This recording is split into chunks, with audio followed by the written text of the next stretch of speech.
O Ministério da Cultura e o Instituto Cultural Vale apresentam a terceira edição do Flitabira.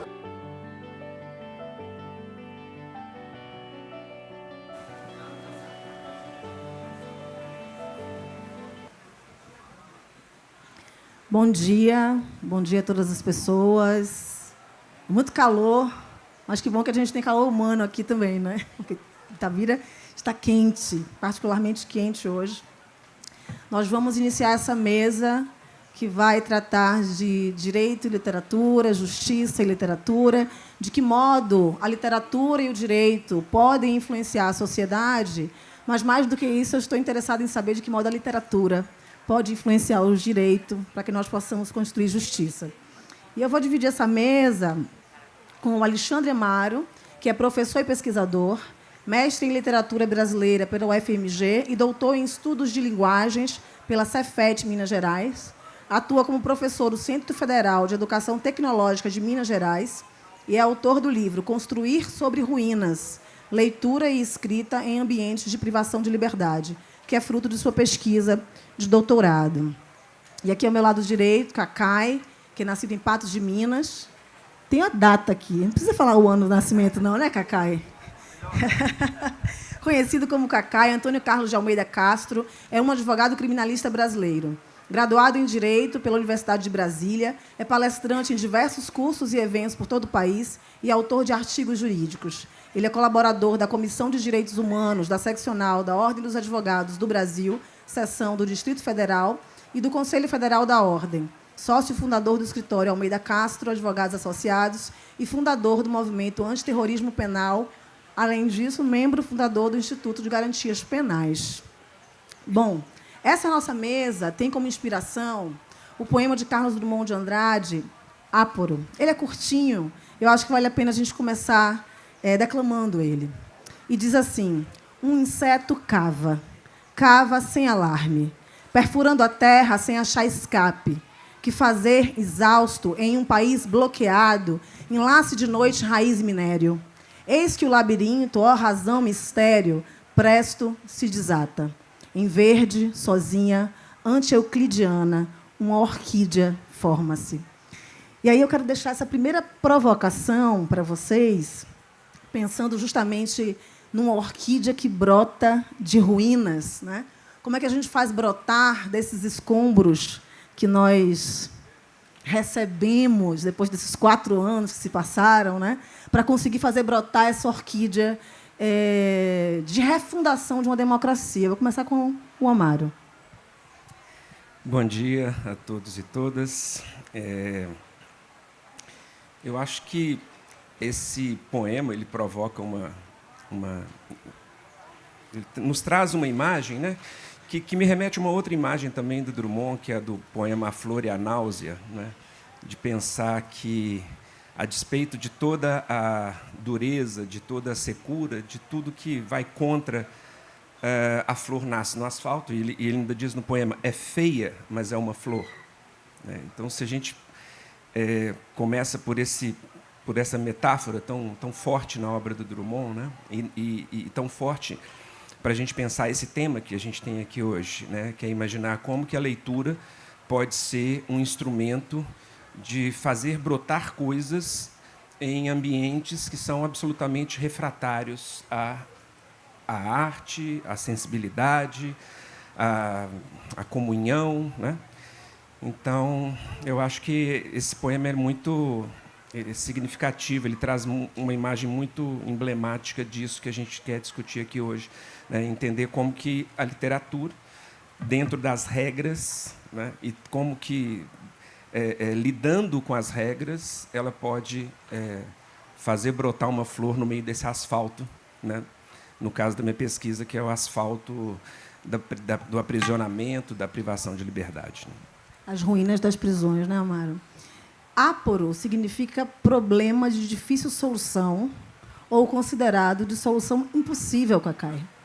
E aí, como é que a gente faz para pensar um direito que seja libertador e emancipador para todas as pessoas? Como é que brota essa orquídea, essa flor dessa ruína?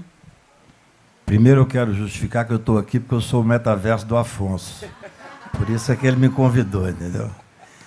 Olha, eu acho que eu sou o escaravelo desse poema. Eu fico fuçando para tentar chegar, de alguma forma, a uma esperança exatamente dentro da minha área de direito. Eu só fiz advocacia porque eu não consegui ser poeta. E, por incrível que pareça, João, foi Carlos Drummond que, de certa forma, me desanimou de ser poeta.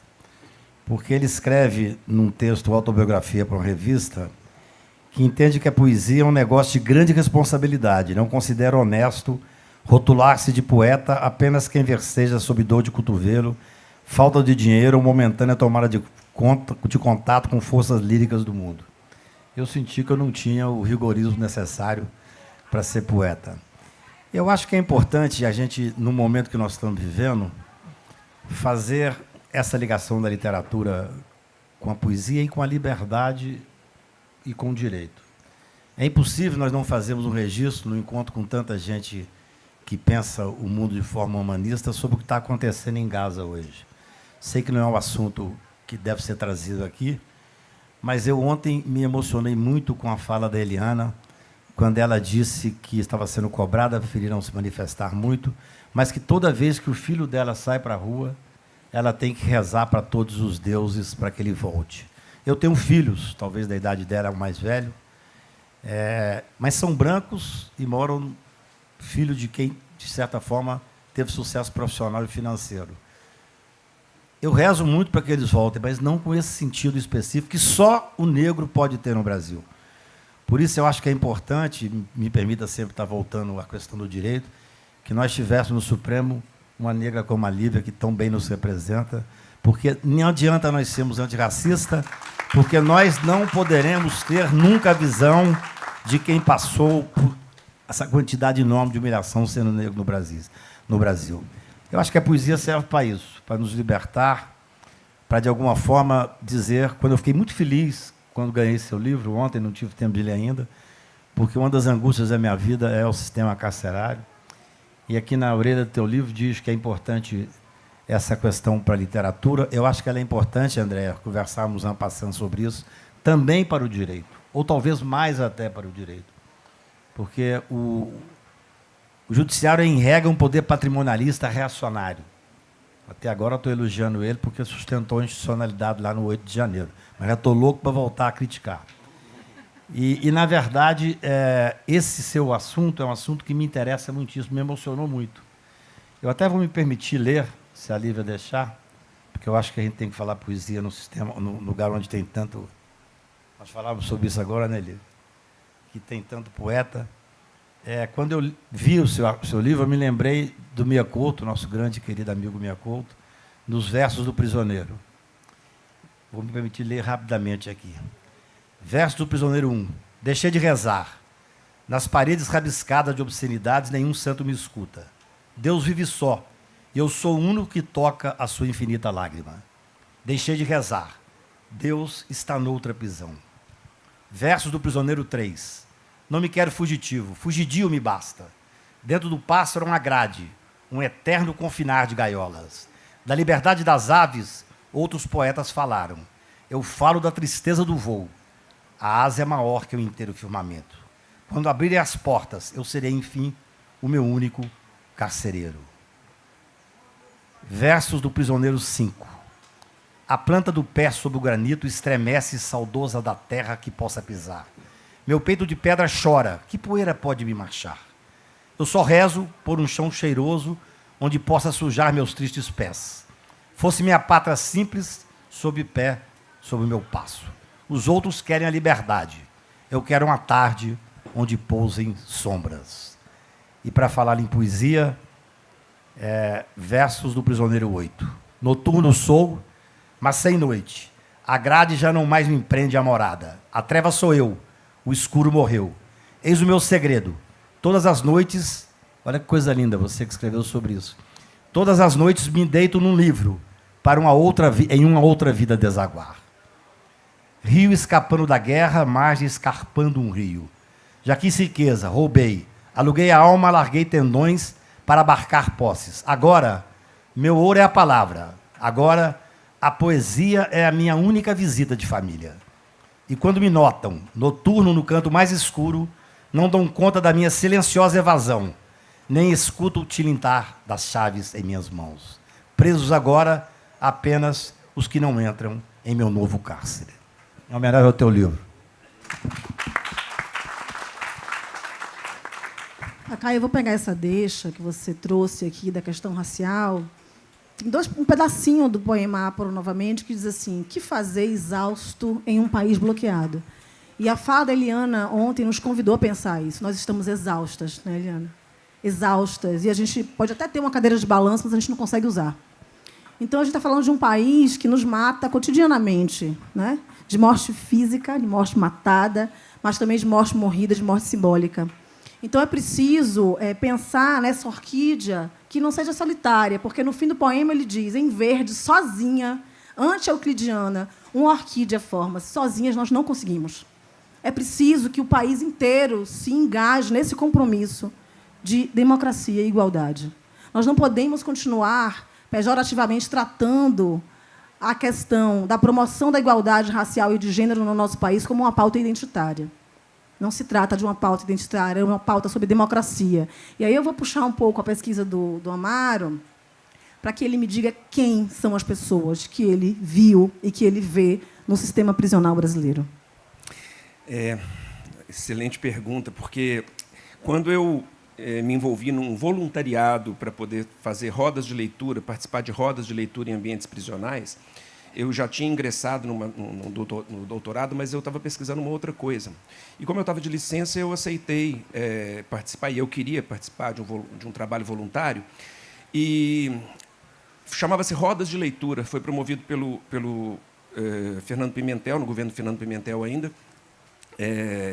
A Carolina Pimentel era presidente do Servas, e esse projeto era do Servas. E aí uma amiga que trabalhava no Servas falou: olha, a gente está precisando de gente como voluntário, trabalhar nos presídios. Eu falei: eu quero. Só que eu nunca tinha entrado em um ambiente prisional desta maneira. Na minha infância, meu pai foi um policial civil, eu já tinha visto o ambiente prisional, mas eu nunca tinha adentrado o ambiente prisional. E esse projeto Roda de Leitura ele aconteceu nos presídios da região metropolitana de Belo Horizonte. Eram 11 presídios. Né? E eu trabalhei em 2, um aqui em Caeté, que é uma cidade aqui próxima, e o outro em Sete Lagoas. E o impacto que eu tive no primeiro dia foi brutal, exatamente por essa imagem. Né? Entrei num presídio, o de Caeté, ele não tinha... Falar presídio é uma cadeia de cidade do interior, um pequeno calabouço numa cidade do interior. Não tinha nem espaço para aulas. A gente dava aula no lugar onde eles tomavam banho de sol, a gente conversava ali, tinha umas cadeiras que ficavam colocadas, a gente conversava ali. E eu bati o olho e eu só vi jovem preto. Eu só vi jovem preto. E o meu princípio ele era não saber o que aquelas pessoas fizeram para estar ali. Esse era o meu pacto. Mas, nesse caso, eu tive que perguntar para o diretor do presídio, eu falei assim, qual que é o perfil dos crimes? Ele falou assim, tráfico e roubo. Que são os dois crimes, né? Crime contra o patrimônio e tráfico de drogas, ou o que eles chamam de tráfico de drogas, que, na verdade, é uma coisa absolutamente imprecisa, né? Quer dizer, não passa por quantidade, né? Passa por quem está com aquilo. Né? E eu olhei para aquilo, eu fiquei muito comovido, eu fiquei muito assustado, eu fiquei muito triste. Eu saí desse dia pensando assim, eu preciso me estruturar, porque a gente não teve nenhum treinamento, a gente foi meio assim, você topa, entrou. Né? E eu falei, eu preciso me estruturar, porque eu tenho que chegar aqui, e a aula era absolutamente vigiada, ficava um policial aqui em cima com uma escopeta, ficava um outro policial na porta.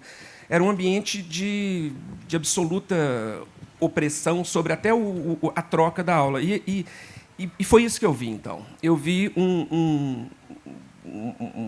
o encarceramento em massa. Né? O Brasil, em números absolutos, é o terceiro maior país encarcerador do mundo, né? Com mais de 900 mil pessoas presas. E, por 100 mil habitantes, é o 26º em mais de 200 países. Então, o que eu vi foi algo muito assustador. E, pensando nessa questão, a gente não vê mais o presídio. A gente não... Aqui do lado tem era a casa de Câmara e Cadeia. Eu fiquei até muito tocado, porque eu cito um conto do Drummond no meu livro, chamado Câmara e Cadeia. Né? E nesse conto, o Drummond fala de um dia em que a Câmara... Porque como é que funcionava? A Câmara ficava em cima e a cadeia embaixo. Era um ambiente absolutamente simbólico. Havia casas de Câmara e cadeia pelo Brasil inteiro, na colônia, né? Então, os presos embaixo e os legisladores em cima. E esse conto do Drummond fala de um evento em que um dos presos foge e entra no meio de uma sessão dos vereadores. E eles, então, se assustam com aquilo e um dos vereadores, e eles estavam querendo votar, prefeito, eles estavam querendo votar o aumento de impostos. E esse vereador, que é o protagonista do conto, na verdade, o protagonista é o preso, né? Esse vereador ele era contra aquele aumento de impostos, e ele começa a tentar conversar com o rapaz e chegar perto dele. Aí o rapaz fala assim, tem alguma coisa na mão, fala assim, não chega perto, não, que eu sei que vocês estão todos iguais. Né? Por fim, ele foge, vai embora. Né? Então, esse conto, eu acho que ele traz uma imagem de uma época em que os apenados eles ficavam em contato dentro da cidade, em contato com as pessoas. O conto fala deles ficaram jogando comida para as galinhas lá fora, para se divertirem, eles ficavam vendo a cidade. Então, as pessoas da cidade passavam e viam quem estava lá dentro. Havia uma troca, às vezes conheciam, era um conhecido, um parente, um amigo, que estava preso, que estava ali, essas pessoas tinham uma troca. Com essa asepsia que aconteceu desde o final do século XIX, com todos os estudos de criminologia, etc., as cadeias foram sendo tiradas da cidade, separadas da cidade. E aí a gente não vê, vocês, a maioria das pessoas aqui que nunca entrou numa cadeia, não vê o que eu vi nesse sentido. O quão chocante é entrar num ambiente prisional e só ver pobre, jovem, negro. É isso que eu vi. Obrigada, Mário. A sua resposta me lembrou muito algumas questões históricas aqui, que eu não quero me alongar, mas eu quero lembrar que, em 1838, o Código de Posturas do Rio de Janeiro proibiu o uso do pito do pango. O pito do pango, a maconha, era um fumo utilizado em rituais de religiões de matriz africana. Então, há um motivo para criminalizar o uso do pito de pango. Agora, o interessante é que esse mesmo código dizia que a sanção para quem vendesse, ou seja, o traficante de hoje, seria a multa. Para o escravo, a prisão. Vejam como o direito penal, o sistema prisional vai funcionando conforme os interesses de continuar marginalizando determinados grupos. E o nosso pós-abolição é muito peculiar em relação a isso, porque nós temos 1888, 13 de maio de 1888. Nós temos, em 15 de novembro de 1889, a proclamação da República, mas não vem uma Constituição, Amaro, na sequência, republicana. Vem primeiro um Código Penal, o Código Penal de 1890, Cacai, que vai dedicar um capítulo inteiro para criminalizar a vadiagem e a capoeiragem. Quem conhece aqui um pouco dessa história de como o Brasil subvencionou a imigração europeia para proibir, inclusive, a vinda de imigrantes africanos e asiáticos, ou seja, não brancos para o Brasil, numa espécie de limpeza, né, étnica, eugenista, sabe quem eram as pessoas vadias, porque esse estímulo à imigração europeia facilitou o acesso para os imigrantes à moradia, a postos de trabalho, né? E nada disso foi garantido para as pessoas negras recém-libertas. E aí, quando eu venho para a nossa lei atual, dita Lei contra as Drogas, que a gente sabe que tem, né, destino certo, o artigo 28 vai dizer que o juiz, para distinguir o usuário do traficante, vai levar em consideração alguns elementos. E aí o que você fala é muito importante, porque ele diz, vai levar em consideração a quantidade da droga. Que quantidade é essa? Depende de quem estiver portando a droga. Né? Vai levar em consideração o local do crime, quer dizer que se for em Jacarezinho, no Jacarezinho é um crime, se for no Leblon é outro? Abre espaço para essa subjetividade dos juízes. Né? E as condições sociais da pessoa que está ali flagranteada com essa droga. Então, a gente tem um direito penal seletivo. Aí eu queria perguntar, Cacai, você que tem tanta experiência, né, no direito criminal e que sabe, com certeza, que impera em meio à sociedade brasileira, mas também em meio ao sistema de justiça, jargões como bandido bom, bandido morto, né, e que a prisão resolve. Eu ouço muitas perguntas assim, mas não prendeu, tem que prender. Né? Resolve, Cacai, a prisão? Não, obviamente que não resolve. Agora, esse jargão bandido bom e bandido morto, que é um jargão bolsonarista, não está mais em voga, né? Não, porque tem alguns lugares... Eles já estão meio fugindo da Bolsonaro hipótese de serem passou, mas mortos, o bolsonarismo não passou ainda não, Cacai. Cara, não, eu acho o seguinte, eu ainda ouço muito isso. É uma coisa interessante, porque é óbvio que a mesma quantidade de droga encontrada com o filho de um advogado bem-sucedido e branco não levará à prisão. E, se nós encontrarmos a mesma quantidade nas mãos de um menino de periferia, será preso. Até porque interessa essa prisão. Hoje, quem coordena as prisões do Brasil são esses grandes grupos do crime organizado. E esses meninos que vão para lá servem como soldados dele. Essa é a verdade. Se nós não tivermos a coragem de discutir a descriminalização da droga, isso vai continuar. Nós temos 900 mil presos. Tem umas coisas interessantes, Alexandre. Eu entrei com a primeira ADC, a ADC 43, para discutir a presunção de inocência, que foi o processo que, ao final, o Lula foi solto. O Lula não foi solto por causa da decisão do Supremo na imparcialidade. Foi solto por causa dessa ADC que nós entramos. Mas, quando eu entrei preocupado 100% com o sistema prisional. Angustiado com o sistema prisional. À época, o Lula não era sequer processado. Por isso é que depois a coisa se acirrou e demorou tanto. Nós temos que ver, até fazendo uma brincadeira com o que você contou aqui, nós tínhamos conversado sobre isso ontem, seria extremamente positivo se nós fizéssemos na Câmara dos Deputados e no Senado uma prisão lá embaixo. Porque depois de 4 anos de fascismo e de um Congresso completamente cooptado, vai chegar uma hora que essas pessoas vão ter que pagar pelo que fizeram no Brasil.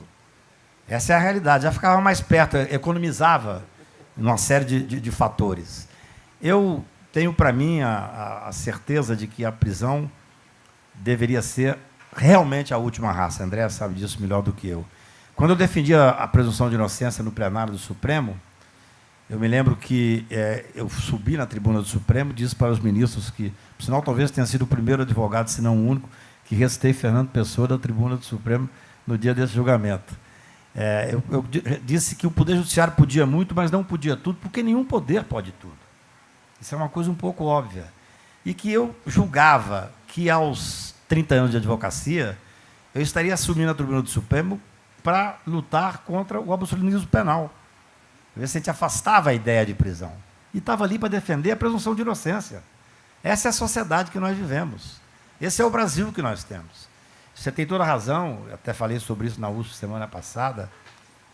Acho que o bolsonarismo não acabou, assim como não acabou o lavajatismo. Nós temos que, pelo menos, conseguir pegar isso. Esse poema que você recita ao final, que a flor nasce e nasce sozinha, me lembra também, quando você fala da náusea, um poema de um mineiro que fala, que termina com náusea. Náusea é uma palavra muito frequente na poesia, na literatura, né? E é um poema que me encanta muito, que fala: o homem lúcido me espanta, mas gosto dele na lírica. A verdade metafísica modela o verbo e a garganta. O homem lúcido não se espanta, põe a baba ao pé da planta, eis que a planta frutifica. O homem lúcido como está, seja lá onde estiver, ele está sem aquarela. Sabe que a vida é viscosa. Sabe que entre a náusea e a rosa foi que a ostra fez a pérola. Ou seja, uma rosa dessa que nasce, uma orquídea que seja, no meio de um lugar árido, no meio do asfalto, significa a resistência. É isso que você, num primeiro momento, falou. E resistir junto é a única chance que nós temos. Perguntaram há pouco, para que servem esses festivais literários? Serve que a gente dê um grito em busca de liberdade, em busca de um país mais justo, de um país mais igual. Eu escrevi esse livro, Muito Além do Direito, exatamente para dizer isso. O direito só faz sentido se for para estar num contexto de fazer um país mais livre, um país mais solidário. Porque, senão, o direito só aprisiona. O direito ele é estudado, ele é feito para aprisionar esse poder reacionário para manter o status quo. Nós é que temos que, vez ou outra, furar esse asfalto e fazer nascer ou uma flor, ou fazer nascer a esperança, que é o que nós estamos fazendo aqui. É uma alegria enorme, viu, Sérgio, viu, Afonso, poder ver vocês fazerem, movimentar exatamente o interior do Brasil. Por acaso é só quase Minas Gerais, né? Porque nós temos que resgatar Minas Gerais. Nós não merecemos um homem que governa o Brasil, como governa Minas Gerais como esse. E acho que a nossa resistência tem que partir por aqui.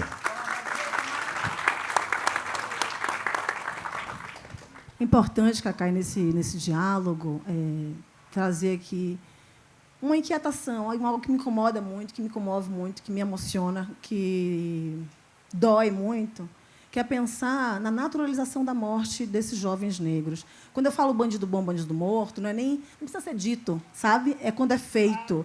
E aí, o que acontece? Inevitavelmente, no nosso país, quando tomba um jovem negro, as pessoas vão procurar antecedentes criminais. Ah, mas ele tinha... Nós não temos pena de morte no Brasil, gente. Salvo em tempos de guerra. Isso quer dizer que nós estamos em guerra, então, né? Então, esse esforço tem que ser coletivo para que não nasça apenas uma orquídea, mas um jardim de orquídeas. Eu fiz uma brincadeira ali, o intelectual não sabe brincar. Né?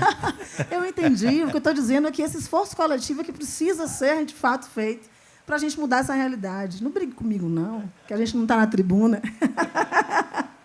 Eu queria continuar falando da dificuldade que o direito tem, Cacai, de dialogar com outros saberes, né? Nós temos muito conhecimento, muitos saberes, em comunidades quilombolas, que nós visitamos esses dias aqui em Itabiraúna, né? Em comunidades indígenas, em terreiros, e o direito não dialoga com outros saberes. Eu tenho dificuldade de dialogar. Por isso que eu gosto muito da sua perspectiva, quando você disse ontem que você não lê mais direito. Eu também não tenho lido mais livros jurídicos. Eu leio poesia, eu leio literatura, eu leio sociologia, enfim, pesquisas acadêmicas como a do Amaro, que são importantíssimas. Mas esse direito colonial, né? Esse direito que nos aprisiona e que mantém o status quo, eu tenho me distanciado dessa leitura também. E aí, nesse livro A Justiça é uma Mulher Negra, a gente faz esse diálogo, né? Do samba, da capoeira, da literatura com o direito. Tem, inclusive, uma declamação de Conceição Evaristo do poema Vozes Mulheres, muito linda. A gente fez na pandemia à distância, mas ficou lindo assim mesmo. E tem uma canção que é assim: quando eu era ainda menino, o meu pai me disse um dia: a balança da justiça nunca pesa o que devia, não me curvo à lei dos homens, a razão é quem me guia, nem que o teu avô mandasse, eu não obedeceria. É pensar de que modo é que a gente consegue subverter esse direito ou transformar esse direito num direito que seja realmente emancipatório para todas as pessoas, pluriversal. A gente tem que pensar também essa composição do sistema de justiça, né? Se essa própria composição é democrática ou não, e no que é que ela influencia essas decisões. Tem um texto muito interessante, talvez o Cacá conheça, de Dina Alves, que se chama Réis, Negras, Juízes Brancos, né? Então, essa composição étnico-racial, essa ausência de diversidade de gênero, de raça, territorial, nós temos que falar da questão do território, da territorialidade também. Isso faz com que nós tenhamos um sistema de justiça menos justo ou mais injusto, né? Então, Amaro, eu queria lhe ouvir sobre isso. De que modo você tem usado a literatura como forma de produzir justiça, mesmo dentro do sistema prisional? Projetos de remissão de pena pela leitura, eles são revolucionários, num certo sentido. Eles mexem nessa dureza que você falou que o direito tem. Porque ousar levar educação, primeiro o trabalho, que está garantido na Constituição, né, dentro de ambientes prisionais, depois se incluiu a educação como uma obrigação também do Estado em ambientes prisionais. E, mais recentemente, a leitura, especificamente a leitura. Como é que funciona? Para cada livro lido, hoje funciona assim, para cada livro lido, são 4 dias a menos de pena, com um limite de 12 livros anuais, né? Então, um livro por mês, em tese, funciona assim, né? Mas um livro por mês, 4 dias a menos da pena por livro. Isso tem uma contrapartida para a pessoa que está ali, apenada, né, que é a redução da pena, embutido nessa contrapartida está a leitura como uma possibilidade de fabulação, né, da pessoa conseguir construir um ponto fixo, construir uma nova relação com a temporalidade, né, abrir uma janela para a ficção, que seja, para a poesia. O título do meu livro é inspirado num poema do Ricardo Aleixo, poeta mineiro, belo-horizontino. Ricardo Aleixo tem um poema chamado Poética, em que ele é um poeta que trabalha muito com visualidade, né? Então ele coloca a palavra construir e essa palavra ela vai se desconstruindo em letras e formando um amontoado. E aí está escrito sobre ruínas e a coisa está se desmoronando. Ele disse que se inspirou na própria palavra construir, que ele viu dentro dela a palavra ruir. E aí ele imaginou um poema que falasse desse jogo. No presídio de Sete Lagoas, quando a gente estava trabalhando esse livro do Ricardo Aleixo, e o Ricardo Aleixo foi lá, eu conversando com os apenados, e eu falei, o que vocês pensam sobre esse poema? O que seria essa construção sobre ruínas? Aí um deles falou, eu acho que é o que está acontecendo aqui agora. Eu tive certeza naquela hora que eu tinha escolhido um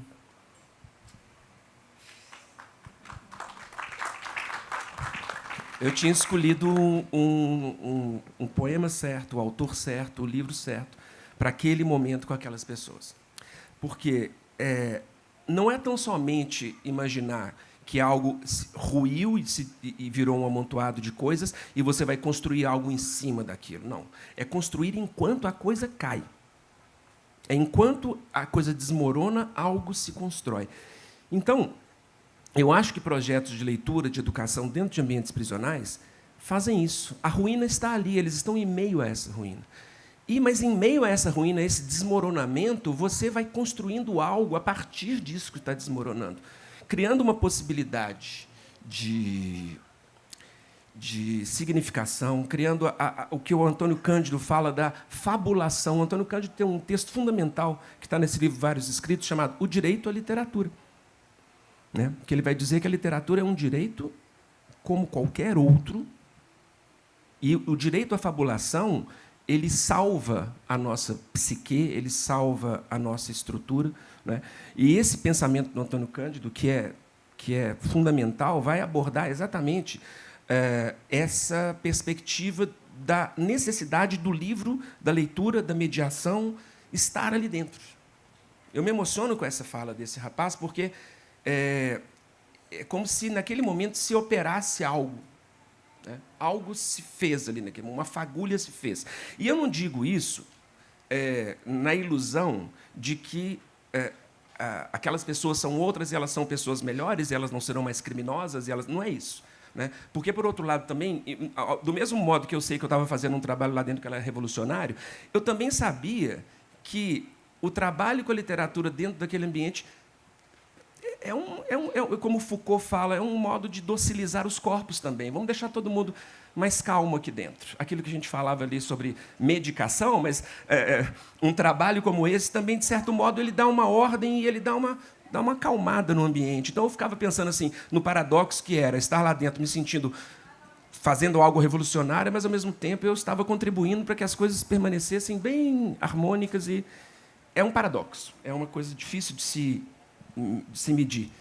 Mas a fala desse rapaz eu resolvi transformar no título do meu trabalho, sabe, assim, porque é isso, é nesse ponto da construção, em meio ao desmoronamento, que eu acho que está esse enfrentamento da dureza do direito puro e simples. Obrigada, Mara, por compartilhar com a gente. Você me lembrou o trabalho muito importante também da professora doutora Denise Carrascosa, no Conjunto Penal Feminino de Salvador, e o nome é justamente Corpos Indóceis, Mentes Livres. Né?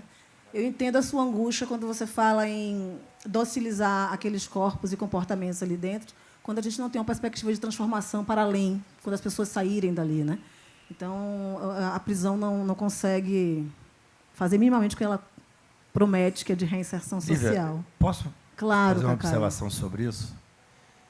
Primeiro, eu acho que quem melhor fala sobre essa questão é, novamente, Mia Couto versus Prisioneira, sentença. Olha que coisa linda. O juiz diz, você tem que aprender a respeitar a vida humana, diz o juiz.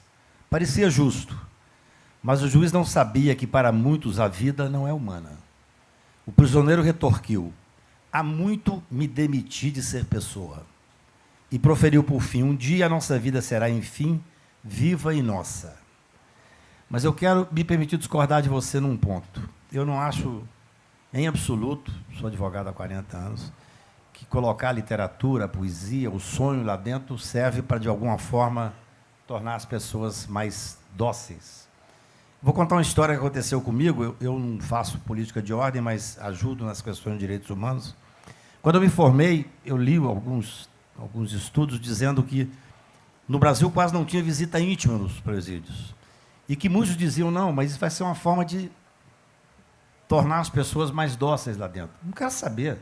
Você tem que dar o direito, porque a pessoa, quando é presa, ele perde a liberdade, mas não perde nenhum dos outros direitos, inclusive o direito à dignidade. E a vida sexual está dentro desse direito, como a literatura está dentro desses direitos. Então, eu me lembro que eu comecei... Claro, o trabalho, mas o trabalho ainda é, de certa forma, atendido na grande maioria dos presídios brasileiros. Até porque é um trabalho barato. É uma mão de obra barata. Mas eu acho interessante que eu fui ajudar o Conselho de Direitos Humanos, Maria, lá em Brasília, não existia visita íntima. Incrível. Eu fiz um trabalho e fui para a mídia discutir e consegui que o governo encampasse aquilo. Foi feito um lugar específico para visita íntima. E, no dia, foi uma visita longa, o secretário queria que fosse apenas 10 minutos, eu brigava por 1 hora, nós fechamos em 45 minutos a visita íntima. Na hora, a imprensa inteira na porta do presídio, o secretário era pai de uma grande amiga minha colega de turma, pega o microfone e faz um discurso e fala, então, está liberado 10 minutos, cada visita íntima. Eu falei, coronel, 10 minutos, nós combinamos 45, a imprensa inteira ali. E ele disse, não, 10 minutos é o suficiente. E ele chamava-se Coronel Brochado. Aí eu falei, suficiente talvez para o senhor, Coronel Brochado. E aí voltou a ser 45 minutos. Quer dizer, na verdade, eu acho que a pessoa que está presa, qualquer esperança de adocicar, de dar liberdade, o livro é a forma que ele tem com o contato exterior. É uma coisa incrível, não permitir que a pessoa faça a remissão da pena. Porque não é só a leitura, para quem não conhece, você tem que ler, você tem que submeter depois a comissão algo que você escreve para mostrar que você leu e entendeu. Inclusive, a André deu uma ideia ótima agora, que eu quero ver se eu levo ao Flávio Dino, que é ter grupos de estudos de presos através de Zoom. É plenamente possível.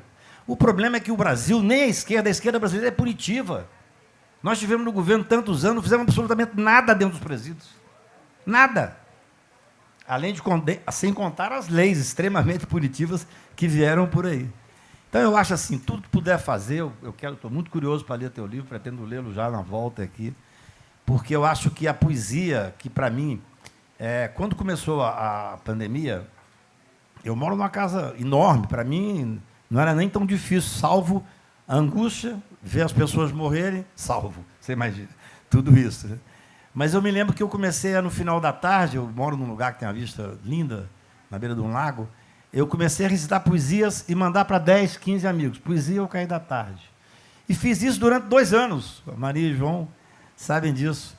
Durante todos os dias, durante 2 anos, eu recitava poesia, ao final eu já mandava para 1.200 pessoas. Porque eu estava ali isolado, era uma forma que eu tinha de ter o contato. Então, a poesia, ela salva. Tudo que nós pudermos fazer para levar dentro dos presídios, aproveitando o mote que você traz, a poesia, pode ter certeza, porque quando a gente sai de lá, a gente volta para casa. Mas essa pessoa vai ficar lá por um tempo indefinido, e acho que a poesia é, de certa forma, aquela que serve para uma pá para trazer os escombros. Alguma forma que possa... um dique para impedir que desague tudo, né? Então, eu peço que todo mundo comece a pensar um pouco mais sobre a realidade carcerária, através de estudos como o seu, quero realmente dizer que também me emociona.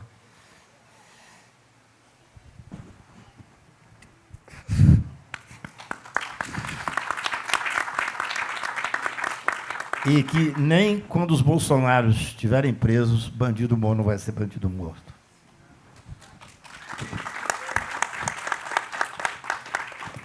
Eu vou aproveitar a sua resposta, Cacai, porque a pergunta que vinha agora era para você, e era justamente... você acabou de dizer, em outras palavras, que a literatura é libertação, né? Nos liberta para sonhar, para pensar outras possibilidades, para pensar para além das grades. E eu queria entender de que modo é que a literatura entra como libertação para você também, como jurista, né? Como criminalista. Você contou um pouquinho da pandemia, mas eu acho que vem antes, não é isso? Na verdade, vem de uma vida toda, né? Assim, o que eu disse, eu queria ser poeta e depois que eu li Drummond, morri de vergonha, falei, não dá para ser poeta, né? Então, eu acho que é uma forma... Eu tenho um texto, eu escrevo com bastante regularidade, eu sempre começo um texto com poesia e termino com poesia. Até quando lancei esse livro, Boaventura Souza Santos fez o prefácio, ele fala que isso não é feito como uma forma de escapismo, são poesias concatenadas com o texto, né? Por isso que eu disse que eu recitei Fernando Pessoa quando o julgamento foi do Mensalão, na verdade, que eu era advogado do Duda, naquele massacre midiático, né, a espetacularização do direito penal. E, para mim, a poesia é exatamente isso, é a forma que você... Eu leio todo dia poesia. Quando eu fiz 50 anos, eu sou mineiro, né, eu peguei uma professora da UFMG de literatura, pedi para ela para ver todos os livros de poesia nos sebos de Belo Horizonte. Maria, tinha 700 e tantos livros. Eu estava fazendo 50 anos, eu me dei de presente 500 livros. 500 livros de poesia. Então, eu acho que a poesia, ela, de alguma forma, serve para a gente fugir da dureza, especialmente do advogado criminal. A advocacia criminal, ela é muito difícil porque você pega a pessoa no momento de maior fragilidade dela, ou porque matou alguém, ou porque está sendo acusada, do que seja. É claro que, especialmente eu que advoguei, e advogo muito para crimes midiáticos, onde a mídia já faz o pré-julgamento, né? Quando eu advoguei para o Duda Mendonça no Mensalão, ele foi um dos poucos que foi absolvido. Quando nós ganhamos o caso, depois de 6 meses dentro do plenário do Supremo, com televisão, eu fui jantar com ele e disse, chorando, disse, olha, hoje é o dia mais feliz da minha vida, mas no imaginário popular eu estou condenado, porque a mídia já me condenou e é um tribunal inapelável, né? Então, eu acho que a poesia serve para isso. Assim, eu tenho a maneira, muitas vezes, quando eu estou fazendo uma defesa, vem, de repente, um poema que eu li, que eu vou procurar e tal, porque eu acho que o juiz, vocês podem não acreditar, mas o juiz é humano. Parece incrível isso. O juiz é humano também. É um homem, como qualquer um de nós, que em casos midiáticos ele acorda de manhã e a mulher está dizendo que ele tem que julgar assim, a filha dizendo que tem que julgar assado, a mídia dizendo como ele deve julgar. E acho que você ter a ousadia de colocar de uma forma técnica, é claro, né? O direito, antes de tudo, você tem que ter uma causa que você possa defendê-la tecnicamente. Esse é o primeiro critério para entrar numa causa. Mas se você consegue quebrar a dureza do direito, tem um ministro do STJ, que eu não vou dizer o nome, que hoje a gente, eu não falo com ele nunca sobre direito no WhatsApp, mas a gente corresponde sobre poesia, porque eu descobri que ele era um amante da poesia, certo dia, numa conversa informal. Então, acho que é um pouco isso. Assim, eu uso a poesia como uma companheira do dia a dia mesmo. Assim, eu tenho, para mim, quase a certeza que, se você consegue sair da dureza que é o direito penal e fazer com que a pessoa imagine que o destinatário daquela pena é uma pessoa, tem família. Tem um conto de pessoa que fala de uma luz longe, que quando a luz apaga, quem será que está por trás daquela luz? O juiz, quando condena alguém, ele apaga a vida daquela pessoa. Mas quem será que está por trás daquela luz? Então, acho que um pouco é isso, é tentar fazer com que essas pessoas saiam do pedestal enorme. Eu adoraria ver você cantar isso no Supremo como ministra. Mas eu vou te dizer o seguinte, você imagina você cantar isso por Fux, que tristeza. Então, eu não gostaria... Uma vez, no final, o primeiro governo Lula, estava conversando com o Márcio Tomás Bastos, o Zé Disseu e o Lula, faltava 20 dias para começar o governo, e o Márcio pensou, Cacai, você tem algum interesse em algum cargo e tal? Eu falei, só tem um cargo que eu aceitaria, ex-ministro do Supremo. Se eu pudesse ser nomeado ex-ministro, seria bom. Mas seria muito bom ter alguém para levar a leveza, levar a cultura, levar a poesia, e tudo isso que você pode levar. Além disso, levar a visão de uma mulher negra. Nós, brancos, temos que parar de ter a pretensão que podemos falar por vocês. Nós não podemos falar por vocês.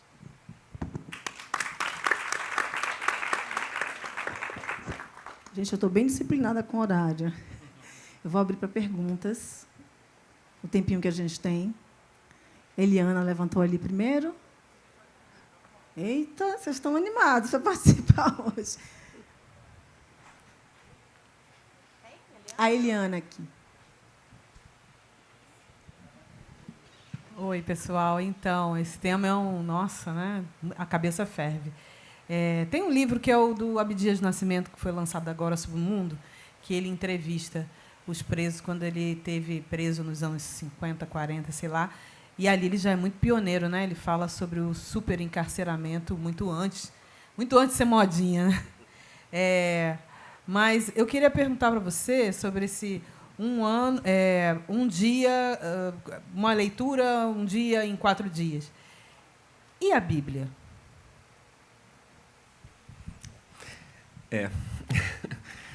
Quando... Bom, a resolução que hoje rege a remissão de pena pela leitura, ela substituiu uma recomendação judicial que havia, que é de 2012. E, estudando isso, eu não sou da área do direito, eu sou um educador, sou um professor, mas tive que me debruçar sobre algumas questões, eu descobri a diferença entre uma recomendação e uma resolução, que é basicamente a semântica do cotidiano mesmo, né? Uma recomendação ela pode ou não ser aceita e uma resolução ela tem que ser aceita. E nesse projeto, né, já na recomendação, eles estabeleciam que a leitura tinha que ser de textos literários, o que já é uma coisa bastante vaga, né, filosóficos, científicos.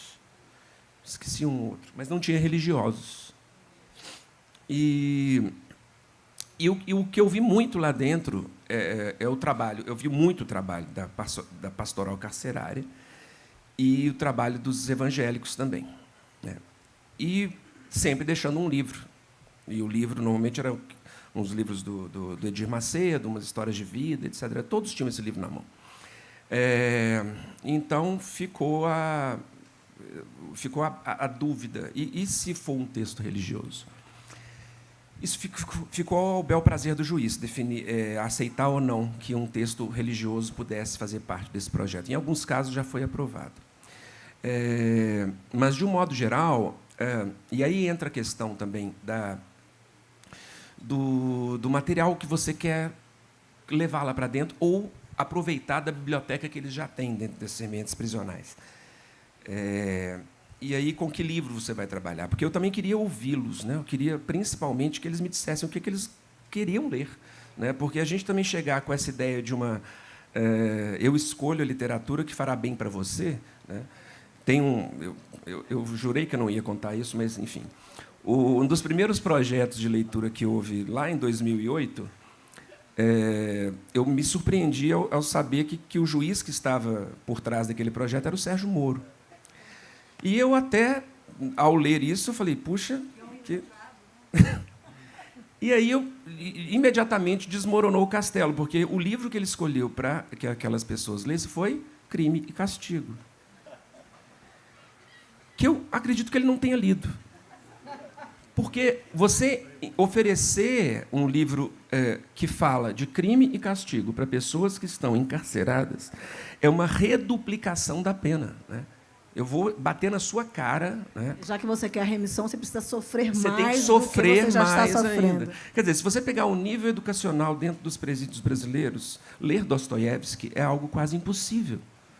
Então, o texto religioso, eu acho que existe uma perspectiva, na minha opinião, apesar de eu não ser leitor da Bíblia contumaz, mas eu acho que é possível trabalhar o texto religioso na perspectiva de uma remissão de pena.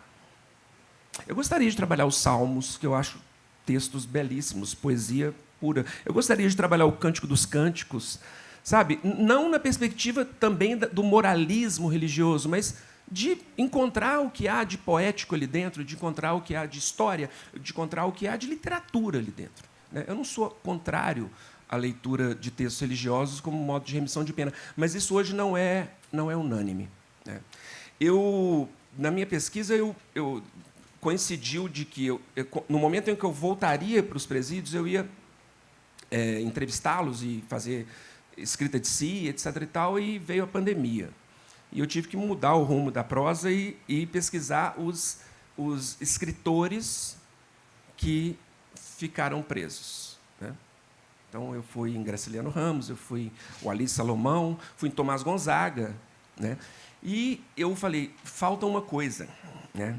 Que eu queria pegar o rap, né? Eu queria ver a perspectiva da leitura dos detentos rappers, né?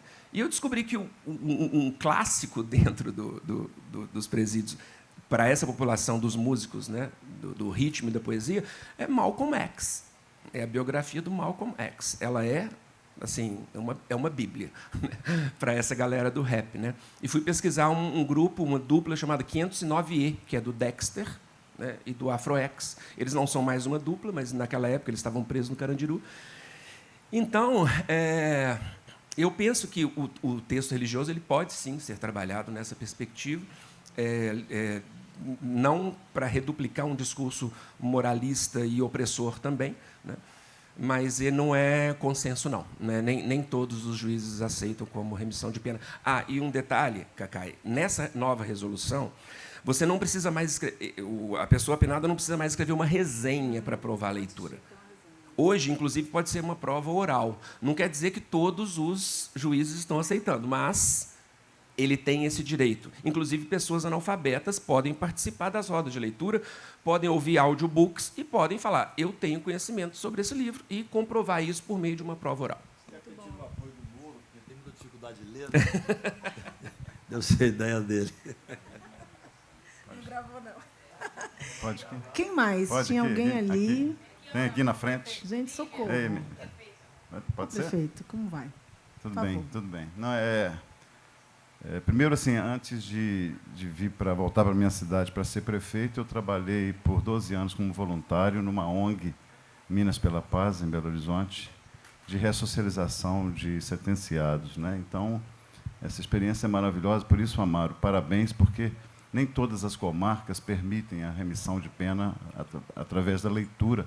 Eu acho que isso tem que ser muito difundido e tem que ser adotado, porque, de fato, Cacai, a literatura liberta nesse sentido. O que a gente está dizendo aqui é muito mais um depoimento do que uma pergunta, porque eu vivenciei isso e, de fato, tem essa docilizar o corpo, normalmente através, né, da visita íntima, do futebol lá nos lugares, né, também.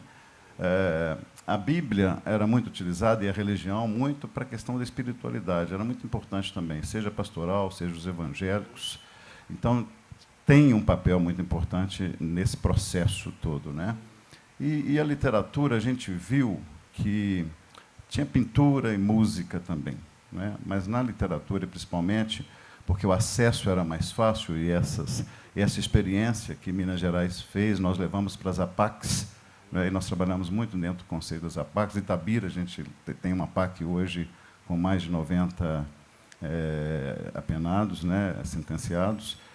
E o que a gente pôde ver é o seguinte, aí entra a questão da ressocialização, né? Como que depois... Porque o sistema prisional brasileiro é um fracasso multibilionário, que a gente está, né, lutando, não querendo trazer um presídio de alta... O Estado quer trazer um presídio, uma penitenciária de segurança máxima para Itabira, e eu estou lutando contra isso, nesse momento. Porque é um fracasso multibilionário e não ressocializa ninguém, né? 85% dos presos voltam a cometer um crime. E o que a gente viu, a nossa experiência lá nas APACs, pelo menos, é exatamente isso. A literatura,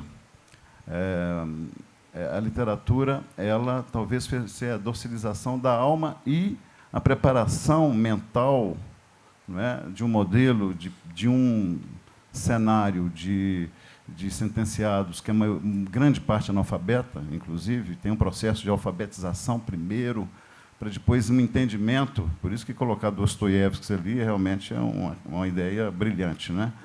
Mas, depois, no processo de preparação para o mundo do trabalho, aqueles presos que tiveram contato com a literatura, eles tinham mais facilidade, não do trabalho braçal, mas de se encontrar numa profissão, na jardinagem, não é?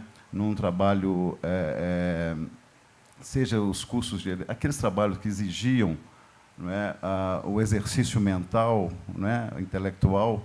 Então, a contribuição da literatura, ela vai além de que simplesmente docilizar alguma coisa. Ela ajuda a preparar o sentenciado para que ele realmente possa se ressocializar né, tá junto com a sociedade depois e não reincidir no crime.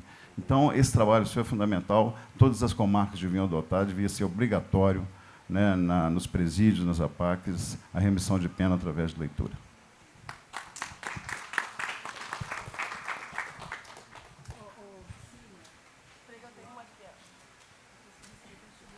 Acho que eu vou ser rápida. Bom dia, gente. Bom, eu recentemente eu comecei a pensar sobre um episódio no primeiro período de Direito. Eu sou advogada, formada há 3 anos, e aí os professores pediram para as pessoas se apresentarem, né, no primeiro dia de aula. E aí os meus colegas falando, eu sou fulano, meu pai é presidente da OAB, eu sou fulano, minha avó é ministra tal. Eu sou fulano, e, enfim, eles tinham um histórico de uma família que já possuía muitos intelectuais.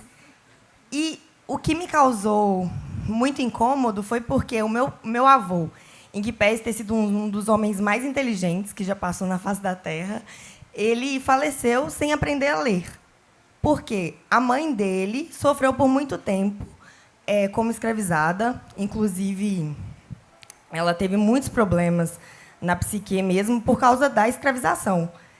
Então, a desigualdade social e racial no direito, ela é muito gritante, é muito evidente. E aí, durante o curso, eu comecei a refletir que até mesmo as referências que os professores passavam não nos ajudavam tanto a mudar essa realidade. Porque aí nós temos vários profissionais no direito que são especialistas em Kant, mas nem sabem quem foi Lélia Gonzalez, não lê Abdias Nascimento, então não tem nenhum compromisso com a realidade brasileira. Eles querem alimentar uma intelectualidade que não tem nenhum compromisso com a transformação social, e é por isso que, em que pese, a cada 3 pessoas negras, você sabe muito melhor do que eu, né, Alexandre? A cada 3 pessoas presas, na verdade, 2 são negras. E, mesmo assim, as sentenças criminais não falam de racismo, não falam de discriminação, nem cogitam que aquela pessoa pode ter sido vítima de discriminação racial. Eu trabalhei muito tempo na Defensoria Pública e, nas vezes que nós levantamos a possibilidade de o réu ter sido discriminado pela polícia, os juízes, que parecem que vivem numa realidade paralela, diziam que os policiais não tinham motivos para discriminarem o réu. Sendo que, no Brasil, todas as relações são pautadas por discriminação o tempo inteiro. Ele pode não ter sofrido uma violência policial porque ele é provavelmente oriundo de uma classe social que possui apreço das instituições policiais, provavelmente ele é um homem branco, então, realmente, ele sempre foi bem tratado pela polícia. Mas o meu pai, por exemplo, que foi metalúrgico 30 anos, um homem da classe trabalhadora, passou uma humilhação na minha cidade, porque furtaram as lojas Americanas e as pessoas que furtaram saíram de bicicleta. E o meu pai, muito atleta, anda muito de bicicleta, foi abordado pela polícia com muita violência, como se ele tivesse sido o cara que furtou as lojas Americanas. Então, assim, é muita humilhação que a classe trabalhadora passe por isso e os juízes nem reconheçam que isso acontece. E eu acredito que eles não reconhecem que isso acontece justamente por essa falta de compromisso mesmo com a realidade brasileira. E aí a minha pergunta é: como que nós vamos alterar essa realidade se tem professores renomados no direito mais preocupados em ler Kant do que ler Lélia Gonzalez, Abdias Nascimento e pessoas que falam sobre a realidade brasileira? Eu acho que a sua pergunta já deu, a sua pré-pergunta já deu a resposta já. Essa é a verdade, né? Nós vivemos um mundo onde os valores são bastante diferentes. Eu vou dar um exemplo rápido aqui que eu queria ver o João perguntar. Eu fui advogado do Renato, sou advogado do Renato, aquele vereador que foi cassado em Curitiba por racismo.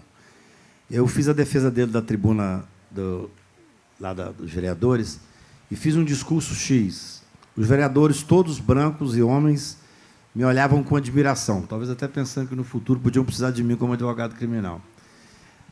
Depois de mim, falou o Renato exatamente no mesmo tom. Olhavam para ele com ódio.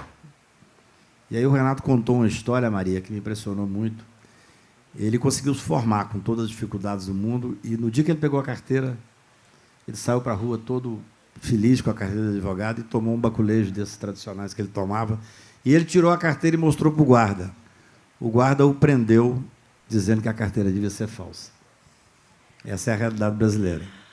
Cacá, eu lembrei da fala da Eliane ontem, de novo, né, da Eliana, do desassossego que é se despedir de um filho negro no Brasil, que deve voltar logo mais, né? E eu tenho dito muito isso. Os conselhos que uma mãe negra dá a um filho são diferentes, né? Saia com documento, não corra, não use boné. Eu digo que a mãe negra prefere que o seu filho passe frio do que ele use um moletom com capuz, né? Prefere que ele tome chuva do que ele use um guarda-chuva. Porque, no Brasil, e eu não estou falando por achismo, vocês devem acompanhar as notícias, qualquer objeto é justificativa para alvejar um corpo de um homem negro. É um pedaço de madeira, é uma furadeira, é um guarda-chuva, né? Então, isso é uma realidade muito triste mesmo, doutora Camila. João. A minha pergunta vai para o professor Amaro. Em primeiro lugar, queria cumprimentar você pela coragem, sabe, pelo compromisso com o Brasil, com o mundo, com a humanidade. A minha pergunta poderia também ir para o Cacá, mas o Cacá já conhece o que eu vou falar. Antes da pergunta, eu queria falar um tema que, há muitos anos atrás, o Projeto Portinari fez um trabalho com os internos da penitenciária Lemos de Brito.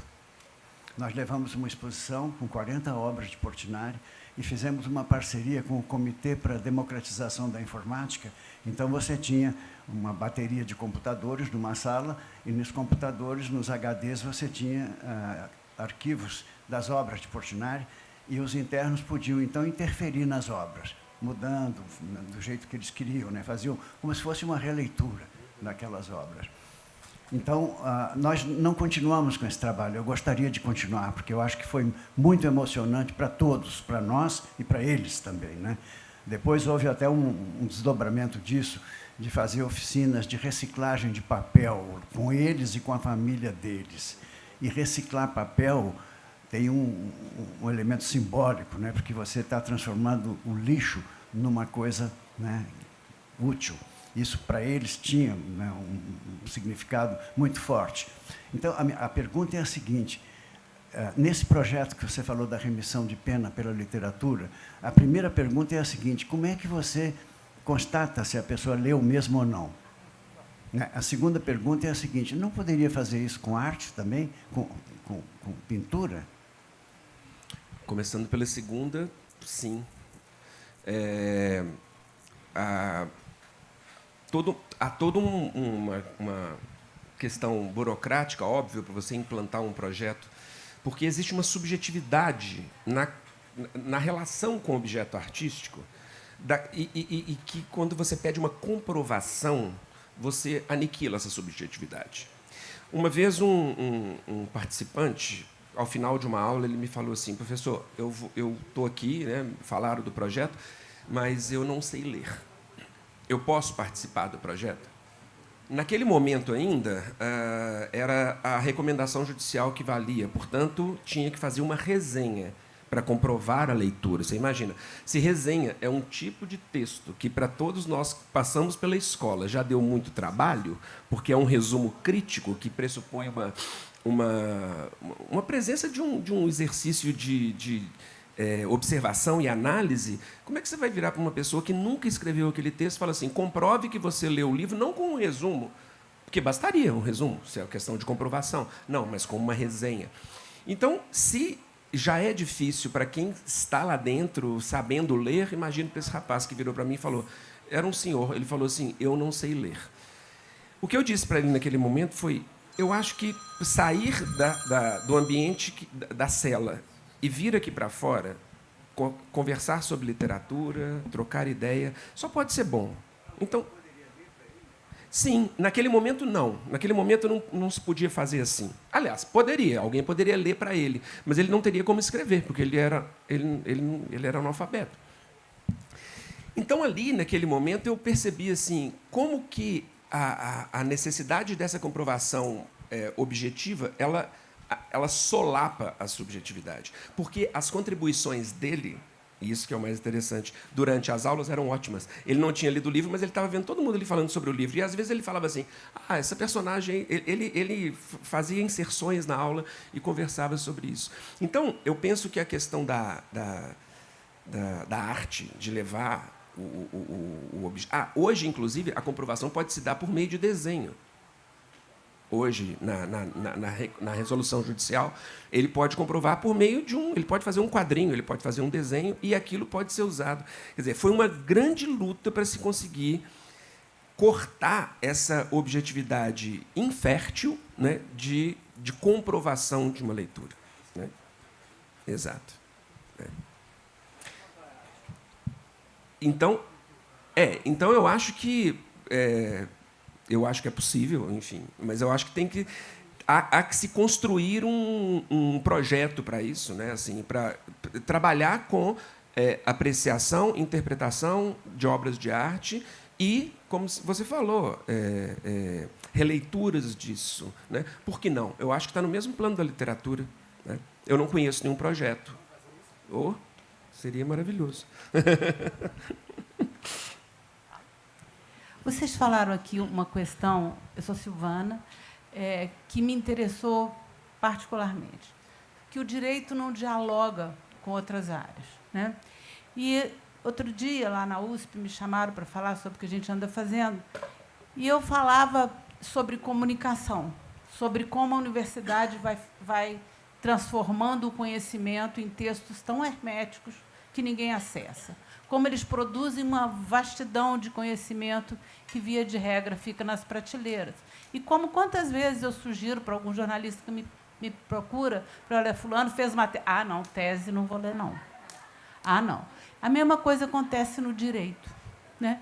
E eu venho provocando o Cacai, né, para um livro, porque eu sinto que, na educação e nas escolas, falta uma interação entre o direito e o currículo, entre o direito e as práticas docentes, entre o direito e as pessoas. Porque vocês não falam para a gente, ou para um tipo de gente normal. Vocês falam para uma gente que entende que é exatamente... Aí vira e fala assim, leia a sentença. Eu não leio de jeito nenhum, falei nem a professora. Não, além de ser juridiquês, eu acho que tem embutido uma discriminação. Como Luís XIV determinava regras de etiqueta e só falava para quem ele queria que sentasse perto dele na mesa, o direito e a academia escreve conhecimento para eles próprios. Então, por favor, vamos abrir isso, vamos.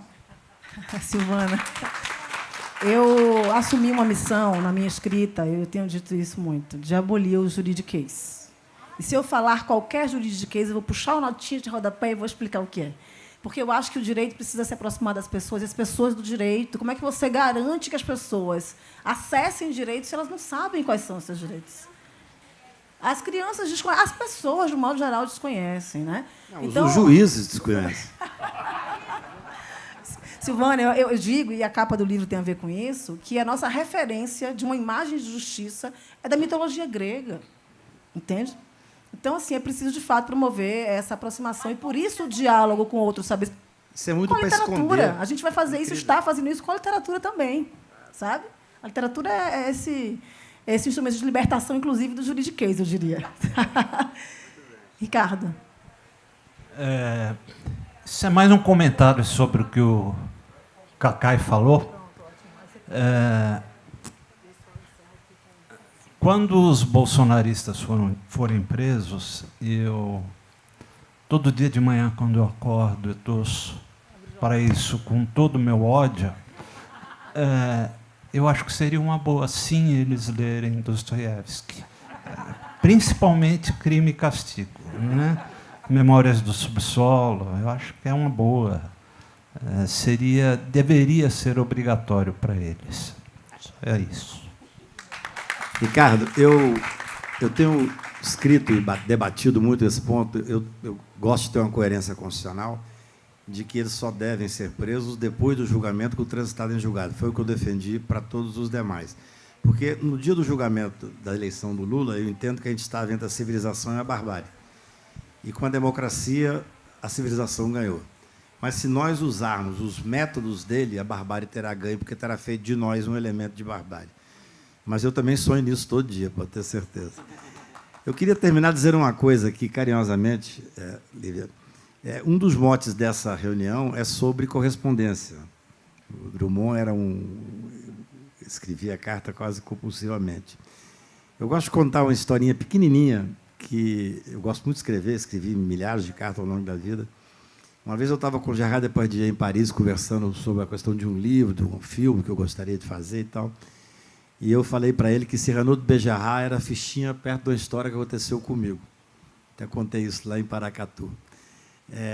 Eu morava no interior de Minas e a gente não tinha dinheiro, recebia os primos em casa, não saía de férias.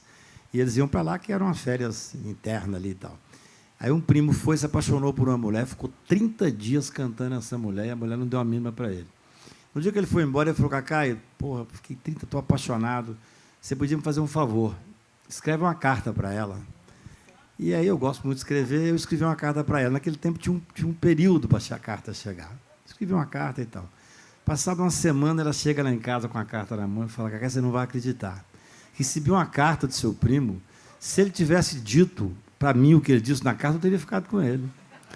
Eu vou te pedir uma coisa, responde para mim. Aí, durante um ano, de janeiro a dezembro, que depois, no outro de janeiro, ele foi para lá, eu correspondi comigo mesmo. Eu apimentava, escrevia, voltava. Eu ficava ansioso esperando a carta chegar e tal. Aí eu lia como se não conhecesse aquela carta e eu escrevia a carta para responder a mim mesmo e tal e tal. E o pior é que, no final do ano, ela chegou lá, foi ficar com ele. No terceiro dia, ela falou assim: não pode ser o homem da carta. Terminou com ele. Anos depois, eu fiz análise em Paris com o Eric Lohan lá, e contei isso para ele, e ele falou que foi aí que eu me apaixonei comigo mesmo. Gente, eu já recebi 2 plaquinhas de 10 minutos. É uma pena. Quero agradecer ao Amaro, agradecer ao Cacai por essa companhia, por essa roda, agradecer a Flitabira mais uma vez, Afonso. Mas eu queria encerrar com uma sugestão que eu já dei para o Sérgio, quero dar aqui publicamente, que nós precisamos de mesas de poema, né? Então, precisamos de mesas de poesia. Já está? Ele já comprou minha ideia. Vou vender mais caro, então. Mas, olha, eu queria muito que a gente pensasse também nos poetas negros, tá? No Carlos Assunção, Solano Trindade, José Carlos Limeira. E aí eu vou encerrar com um trechinho de um poema do Luiz Gama, que poucas pessoas conhecem as poesias do Luiz Gama, os poemas do Luiz Gama.